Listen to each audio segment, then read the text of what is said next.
1947 के अंदर इंडिया और पाकिस्तान अलग हो जाते हैं और इंडिया और पाकिस्तान के अलग होने के साथ साथ जो पंजाब है उसका एरिया भी काफ़ी ज़्यादा पाकिस्तान में चला जाता है और बाकी का एरिया इंडिया में रहता है। अब अगर देखो पाकिस्तान को देखो, अगर हम पंजाब को देखें तो पंजाब में जो ज़्यादातर सिख थे, अब जो सिख हैं, सिख का अपना एक रिलीजन है, अपनी लैंग्वेज है, अपने कस्टम होते हैं। 1947 में आज़ादी मिलने के बाद तो जो पंजाब में कई सारे लोग थे ना, वो चाहते थे कि पंजाब एक लिंग्विस्टिक बेस पे एक अलग से स्टेट बनाया जा सके। लेकिन उस टाइम पे जो गवर्नमेंट थी, सेंट्रल गवर्नमेंट, वो नहीं चाहती थी कि मतलब कि लैंग्वेज के बेस पे किसी राज्य का बंटवारा किया जा सके। लेकिन ये मूवमेंट काफ़ी ज़्यादा चल रहा था। उस मूवमेंट का नाम था पंजाब सूबा मूवमेंट।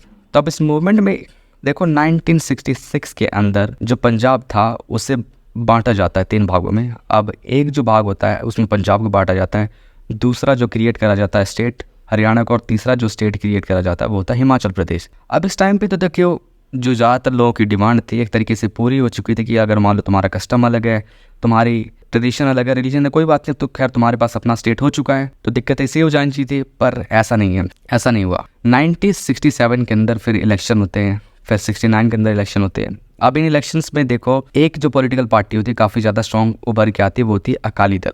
अब ये दोनों इलेक्शन में अकाली दल हार जाती है। अब अकाली दल अब सोचती है कि अगर मान लो मुझे दोबारा जीतना है तो कुछ ना कुछ तो करना पड़ेगा। फिर 1971 के अंदर अपना ये एक रेजोल्यूशन लेके आते हैं। रेजोल्यूशन का नाम होता है आनंदपुर साहिब रेजोल्यूशन। अब इसके अंदर ये कहते हैं ना, एक तरीके से जो पंजाब है उसको एक ऑटोनॉमी थोड़ी ज़्यादा दी जा सके, उसकी ये बात करते हैं। जैसे कि जो सिख है, सिखिज़म जो रिलीजन उसको रिकग्नाइज़ करा जाए और हमें थोड़ी ज़्यादा ऑटोनॉमी दी जा सके। अब 1971 के अंदर ये सारी जो ये बातें करते हैं, खैर वो कहते हैं कि हमें देखो कोई एक अलग से स्टेट रही है, बस आप हमारी ये डिमांड मान लो। वो चाहते थे कि जो वहाँ पे जो स्टेट में रहने वाले लोग हैं उनके बीच में एक तरीके से सिंपैथी को बढ़ाई जा सके, ताकि एक तरीके से पॉलिटिकल उनको गेन मिल सके। एक और बंदा है, उसका नाम काफ़ी ज़्यादा फेमस होने लगा था, वो काफ़ी ज़्यादा पॉलिटिकली एक्टिव हो चुका था, उसका नाम था जरनैल सिंह भिंडरवाल। अब ये जरनैल सिंह भिंडरवाल था, अब ये जो वहाँ पे यूथ थे उनके बीच में काफ़ी ज़्यादा फेमस था। वहाँ पे ये जाता था, अपनी स्पीचें देता था, लोगों को काफ़ी ज़्यादा इन्फ्लुएंस करता था और बेसिकली ये बात करने लगा था खालिस्तान की। और इसी टाइम पे काफ़ी ज़्यादा जो एक मिलिटेंसी बढ़ने लगी थी पंजाब के अंदर। अब ये लोग चाहते थे ना कि अगर मान लो पंजाब अगर ये चाहते थे हमें खालिस्तान चाहिए, तो खालिस्तान को खैर अब हमें ऐसे तो शायद मिल नहीं पाएगा, तो हम मिलिटेंसी करते हैं, वॉयलेंस का इस्तेमाल करते हैं। और पंजाब के अंदर ये काफ़ी ज़्यादा वॉयलेंस करने की शुरुआत हो चुकी थी, वॉयलेंस काफ़ी ज़्यादा हो रहा था और कई सारे जो मिलिटेंट ग्रुप हो चुके थे वो बन चुके थे, जैसे कि Babbar Khalsa, Khalistan commando force, international Sikh youth federation. ये सब एक वॉयलेंट ग्रुप थे, ये सब बन चुके थे जो चाहते थे कि खालिस्तान को क्रिएट करा जा सके और एक वॉयलेंस का इस्तेमाल करके खालिस्तान को क्रिएट करते थे। और एक तरीके से जो इससे लीड कर रहा था वो था जरनैल सिंह भिंडरवाल, जरनैल सिंह भिंडरवाल। अब जरनैल सिंह भिंडरवाल का जो रेजिडेंस था गोल्डन टेम्पल के अंदर, इसका रेजिडेंस था। अब ये वहाँ से सारी चीज़ों को एक तरीके से डिक्टेट करता था कि क्या कैसे करना है। अब गवर्नमेंट देख रही थी कि खैर ये बंदे की जो पावर है काफ़ी ज़्यादा बढ़ रही है, इसे रोकना पड़ेगा, मिलिटेंसी काफ़ी ज़्यादा बढ़ रही है।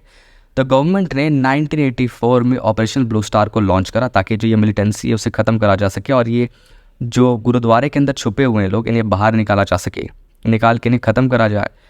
तो गवर्नमेंट क्या करती है, सोल्जर्स को भेजती है। अब ये सोल्जर्स जाते हैं गुरुद्वारे को पूरी तरीके से घेर लेते हैं। अब उन्हें लगता है कि शायद काम तो खैर आसानी से हो जाएगा और ये उसे हम आसानी से मार देंगे, पर ऐसा हो नहीं पाता है क्योंकि वहाँ पर जो ये जरनैल सिंह होता है और जो वहाँ पे मिलिटेंट होते हैं उनके पास हथियार पहले से होते हैं। गवर्नमेंट क्या करती है, फिर ये जो टैंक्स होते हैं टैंक्स में उन्हें उतारनी पड़ती है और ये बस चारों तरफ से इसको घेर लेते हैं। दिक्कत ये थी कि अब जो सिविलियंस थे ना वो भी इस गुरुद्वारे के अंदर थे, तो जब गोलीबारी दोनों तरफ से शुरू होती है तो देखो इसके अंदर सिविलियंस भी मारे जाते हैं और मिलिटेंट भी मारे जाते हैं और कुछ जो हमारे सोल्जर्स होते हैं उनकी भी डेथ होती है। तो कहा जाता है कि इसमें जो हज़ारों में लोग मरते हैं, लेकिन गवर्नमेंट कहती है कि नहीं 450 या 493 के आसपास लोगों की इसमें डेथ होती है। क्योंकि देखो अभी जो गोल्डन टेम्पल है ना सिखों के लिए बहुत ही ज़्यादा इंपॉर्टेंट है, रिलीजियसली काफ़ी ज़्यादा उनके लिए इंपॉर्टेंट है। तो इसका देखो जो एक सेंटिमेंट होता है ना, जो सिख होते हैं उनके दिमाग पे काफ़ी ज़्यादा नेगेटिवली पड़ा। और अक्टूबर 1984 के अंदर इंदिरा गांधी का असैसिनेशन हो जाता है और जो असैसिनेशन करता है वो भी सिख होते हैं। और उनके असैसिनेशन के बाद ही इंडिया में देखो जो सिखों के खिलाफ जो रॉयट होते हैं वो शुरू हो जाते हैं और जो भी सिख बिजनेसमैन होते हैं या कोई भी अगर सिख है तो उसको मतलब कि मार देते हैं और काफ़ी ज़्यादा वॉयलेंस ये फैल रहा होता है।